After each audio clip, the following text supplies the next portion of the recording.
আজ সেই দিন যেদিন আমাদের শান্তিপূর্ণ কোটা সংস্কার আন্দোলনকে সহিংসতার দিকে ঠেলে দেয়। সহিংসতার শুরুটা হয় কুমিল্লা বিশ্ববিদ্যালয় থেকে। আমাদের 3টার দিকে শাহবাগে কর্মসূচি ছিল এবং একই সাথে সারা দেশে একই ধরনের কর্মসূচি ছিল। আমরা যখন লাইব্রেরির সামনে জড়ো হতে যাই তখনই আমাদের কাছে খবর আসে যে কুমিল্লা বিশ্ববিদ্যালয়ে ছাত্রদের উপর হামলা হয়েছে। সেই খবর ঢাকা বিশ্ববিদ্যালয়ের সহ যারা সেদিন কেন্দ্রীয় প্রোগ্রামে উপস্থিত হতে এসেছিল তাদেরকে একটু বিচলিত কিংবা শঙ্কিত করেনি, বরং তারা আরো ক্ষোভে ফুসে উঠেছিল এবং সব আরো বেশি সংখ্যায় হল থেকে লাইব্রেরি থেকে মিছিল নিয়ে এসে যুক্ত হয়েছিল। সেদিন ঢাকা বিশ্ববিদ্যালয়েও ছাত্রলীগ এবং পুলিশের আমাদের উপর হামলার প্রস্তুতি ছিল। একই সময়ে আপনারা হয়তো জানেন যে রাজু ভাস্কর্যে ছাত্রলীগের প্রোগ্রাম ছিল আর পুলিশ ছিল আমাদের শাহবাগে, ঠিক যেখানে আমাদের জড়ো হওয়ার কথা সেখানে। সেদিন আমরা পুরো ঢাকা জুড়ে ব্লকেট করতে পারিনি এই হামলার সংখ্যার কারণে। এবং আপনারা দেখেছেন জগন্নাথ বিশ্ববিদ্যালয় থেকে মিছিল নিয়ে এসে, সায়েন্স ল্যাব থেকে ঢাকা কলেজের শিক্ষার্থীরা মিছিল নিয়ে এসে আমাদের সাথে যুক্ত হয় এবং আমাদের বিশাল জনসভা দেখে সেদিন পুলিশ বা ছাত্রলীগ কেউই হামলা করার সাহস পায়নি।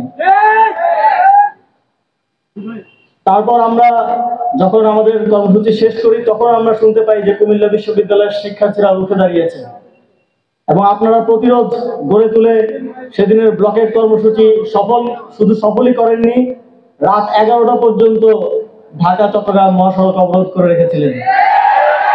আপনাদের সেই সাহসিকতা এবং সেই প্রতিরোধ সারা বাংলাদেশে কোটা সংস্কার আন্দোলনকারীদের মধ্যে এক আশা এবং আরো সাহস নিয়ে আন্দোলনে ঝাঁপিয়ে পড়ার সাহস সঞ্চার করে। এবং পরবর্তী দিন থেকে আমরা যে একটা কথা বলতাম সবসময় যে বাধা দিলে বাঁধবে লড়াই, এই কথার সত্যতা আপনারা প্রমাণ করে দিয়েছেন। তারপরের ঘটনা আপনারা সবাই জানেন। সরকার কোটা সংস্কার আন্দোলনের উপর সর্বশক্তি দিয়ে ঝাঁপিয়ে পড়ে, পুলিশ দিয়ে, ছাত্রলীগ, যুবলীগ সকল সন্ত্রাসীদেরকে দিয়ে আমাদের উপর বিভিন্ন স্থানে হামলা করে।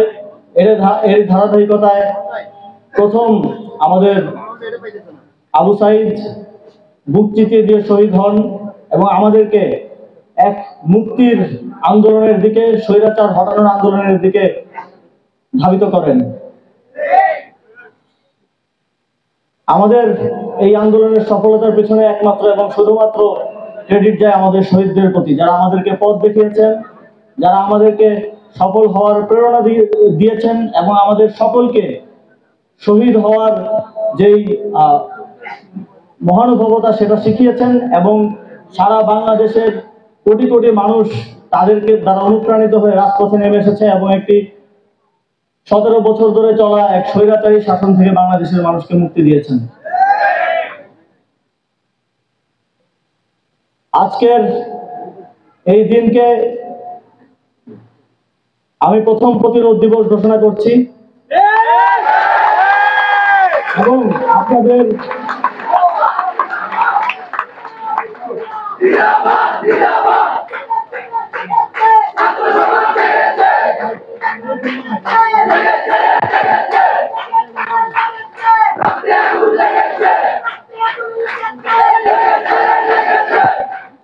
আপনাদের প্রতিরোধকে স্মরণীয় করে রাখার জন্য বিশ্ববিদ্যালয়ে যে স্মৃতির মিনার স্থাপনের উদ্যোগ নিয়েছে সেটাকে সাধুবাদ জানাই এবং একই সাথে সরকারের পক্ষ থেকে আপনারা আবার প্রতিরোধ গড়ে তুলে, আমরা ডকুমেন্টারিতে দেখছিলাম, ঠিক ঢাকা চট্টগ্রাম মহাসড়কের যে স্থানটিতে ব্লকেট করেছিলেন, যে স্থানটি আপনারা বিজয় করেছিলেন সেদিন, সেখানে প্রতিরোধ মিনার স্থাপন করা হবে যেন বাংলাদেশের মানুষ এই দিনটিকে সবসময় স্মরণে রাখে এবং ঢাকা চট্টগ্রাম মহাসড়কে চলাচল করা প্রত্যেকটি মানুষ যেন আপনাদের সেই সাহসিকতার দিনটিকে প্রতিদিন স্মরণ করতে পারে, দেখতে পারে। সেজন্য আমাদের পক্ষ থেকে একটি ছোট্ট উদ্যোগ।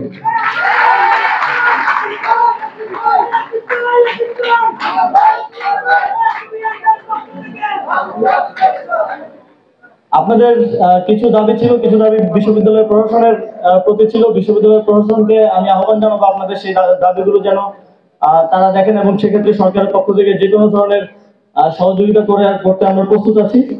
এবং একই সাথে আপনাদের বাসের একটা দাবি ছিল।